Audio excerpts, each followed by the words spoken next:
हे welcome back to a new video. यसमा चाहिँ हामीले image enhancement in frequency domain chapter 3 start गर्न जाँदैछौँ र यसमा सुरुमा हामीले कुरा बुझ्नुपर्ने हुन्छ कि फ्रिक्वेन्सी डोमेनमा कसरी काम हुन्छ, कसरी ट्रान्सफर्मेसन हुन्छ, बेसिक स्टेप्स इन फ्रिक्वेन्सी डोमेनमा काम गर्ने तरिका के हो, त्यो म अर्को भिडियो बनाउने वाला छु। सुरुमा हामी के कुरा गरौँ त फोरियर ट्रान्सफर्मको बारेमा। ठीक छ, फोरियर ट्रान्सफर्म हामीले पढिसकेका छौँ हैन, तर डिजिटल इमेज प्रोसेसिङमा हामीले के चाहिन्छ त भन्दाखेरि हामीलाई चाहिन्छ डिस्क्रिट फोरियर ट्रान्सफर्महरु चाहिन्छ। त्यसको लागि हामीले सुरुमा let's see from the basics. Okay, so सुरुमा वान डाइमेन्सनल फंक्सन एफएक्स लाई हामीले फोरियर ट्रान्सफर्म अप्लाई गर्यौं भने के हुन्छ त भन्दा F U equals to transformation Fourier transform हामीले अप्लाई गर्दैछौँ एफएक्स मा ट्रान्सफर्मेसन लगाउँदैछौँ भने माइनस इन्फिनिटी देखि infinity f x e to the power minus j 2 pi ux dx हुन्छ। ठीक छ, किनभने एफएक्स लाई हामीले dx ले रेस्पेक्टिभमा इन्टिग्रेसन गरेछौँ, यो चाहिँ फर्मुला हुन्छ। ठीक छ, अब यस्तै गरी यसको इन्भर्स फोरियर ट्रान्सफर्म गर्यो भने हामीले यो एफएक्स फाइन्ड आउट गर्छौँ।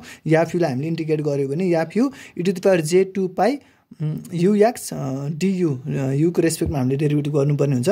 र तपाईलाई सजिलोको लागि एउटा कुरा भनिदिन्छु म, हामीले डाइरेक्ट फर्मुला लेख्दा फोरियर ट्रान्सफर्मको फर्मुला लेख्दाखेरि चाहिँ e टु द पावरमा माइनस हुन्छ, नेगेटिभ हुन्छ भने इन्भर्समा चाहिँ e टु द पावरमा के हुन्छ त पोजिटिभ हुन्छ, प्लस हुन्छ। ठीक छ, अनि अरु भने त तपाईले फर्मुला याद गर्नु होला, त्यस्तो उस छैन। Okay, the above exist if FX is continuous छ र इन्टिग्रेबल हो र अनि एफ यु चाहिँ इन्टिग्रेबल छ भने चाहिँ यो फर्मुलाहरु एक्जिस्ट हुन्छ र यो काम गर्न सकिन्छ भन्ने कुरा भयो। तर एफएक्स चाहिँ के छ त कन्टिन्युअस छ, यो थियो वान डाइमेन्सनलको कुरा। Let's talk about the two dimensional as well. ठीक छ, टु डाइमेन्सनलको कुरा गर्ने भने हामीले अब एफ यु कमा भी भनेको हामीले फंक्सन चाहिँ कस्तो हुनु पर्यो त एक्स र वाई दुईवटा प्लेनमा हुनु पर्यो। त्यसको लागि हामीले दुईवटा इन्टिग्रेसन गर्यौं अनि एफएक्स कमा वाई लाई e to the power minus j 2 pi अनि ux प्लस vy गरेछ है, ux प्लस vy। ओके, ठीक छ, अनि dx dy मा चाहिँ हामीले के रे त इन्टिग्रेसन गर्यो, यो थियो फोरियर ट्रान्सफर्मेसन, मतलब यो फरवर्ड हुन्थ्यो भने इन्भर्समा के गर्छौं हामी, इन्भर्समा minus infinity to infinity minus f u comma v लाई त्यही नै गर्छौं सबै काम, तर du भी ले अनि पावरमा चाहिँ पोजिटिभ राख्ने। ठीक छ, फर्मुला सम्झिन नि सजिलो भयो होला।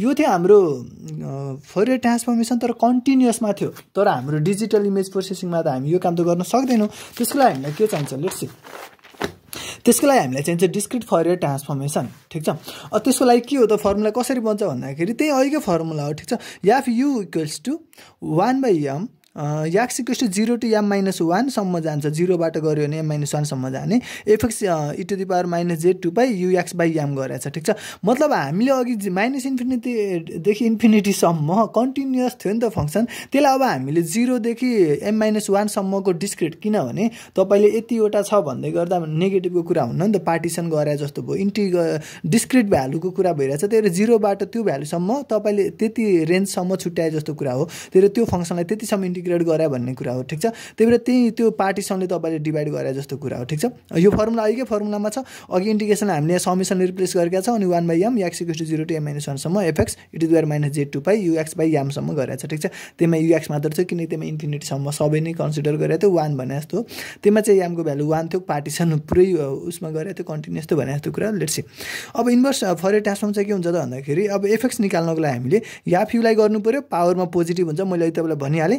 फोरियर ट्रान्सफर्म निकाल्दै गर्दा पावरमा नेगेटिभ, इन्भर्समा चाहिँ पावरमा पोजिटिभ हुन्छ, किन हामीले एफएक्स निकाल्न खोज्दैछौँ। ठीक छ, कमन। अब यो थियो वान डाइमेन्सनल गयो, अब टु डाइमेन्सनललाई के हुन्छ त।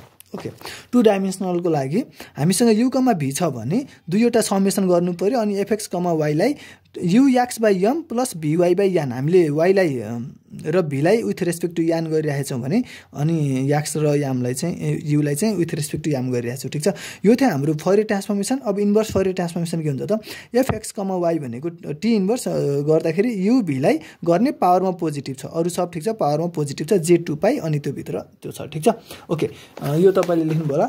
अब सुरुमा एउटा कुरा बुझ्नुपर्ने हुन्छ, अनि बल्ल हामी अरु कामहरु गर्नेछौँ। ठीक छ, रिप्रेजेन्टेसन अफ 2D। अब यो तपाईले मेरो भिडियो हेर्नुस्, फेरि कुरा बुझेर नबुझेर अर्कोको भिडियो हेर्नुस्, अथवा त्यो गर्नुस्, तपाई कन्फ्युज हुने कुराहरु रहन सक्छ कि मतलब के भइरहेछ भाइ, कसैले फर्मुला एउटा लेखिरहेछ, कसैले फर्मुला अर्को लेखिरहेछ भने जस्तो तपाईलाई लाग्न सक्छ।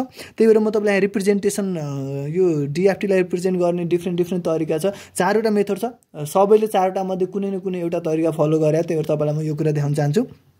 र सबै तरिका चाहिँ भ्यालिड हुन् भनेर तपाईँलाई म देखाउन चाहन्छु। लेट्स से सो मेथड फर्स्टमा हामी के गर्यौँ त याफ यु कमा भीलाई यदि हामीले यसरी डिनोट गर्छौँ भने मतलब डिरेक्ट हामीले समेसनको फर्ममा गऱ्यौँ भने चाहिँ इन्भर्स निकाल्दाखेरि चाहिँ के गर्नुपर्छ त 1/mn ले डिभाइड गर्नुपर्छ। ठिक छ, हो त्यो 1/mn पार्ट चाहिँ यहाँ हुनुपर्छ। अब कसैले चाहिँ यसरी पनि लेख्न सक्छन् जहाँ चाहिँ फरियर ट्रान्सफर्म निकाल्दै गर्दाखेरि 1/mn गरेछन् भने त्यतिखेर इन्भर्समा चाहिँ फेरि 1/mn नआउने भयो। ठिक छ, यो दुईवटा पेयर हुनु भयो, यो र यो मिक्स हुन भएन, यो र यो मिक्स हुन भएन। ठिक छ, यो भयो भने यो हुने भयो, यो भयो भने यो हुने भयो, यसरी रिप्रेजेन्ट गरिन्छ भन्ने कुरा हो। थर्ड नम्बरमा चाहिँ तपाईँले रुट यान दुईटैमा लाउनु भयो भने चाहिँ दुईटैको मल्टिप्लाईले तपाईँलाई 1/mn नै दिने हो नि त। त्यही भएर के भयो त रुट यान लाउनु भयो भने चाहिँ तपाईँले दुईटैमा युज गर्नु पऱ्यो। अरू यताको कुरा त सेमै छ फेरि है। ठिक छ, आतिनु पर्दैन। त्यही यो रिप्रेजेन्टेसन कसरी गर्ने भन्ने मात्र कुरा हो।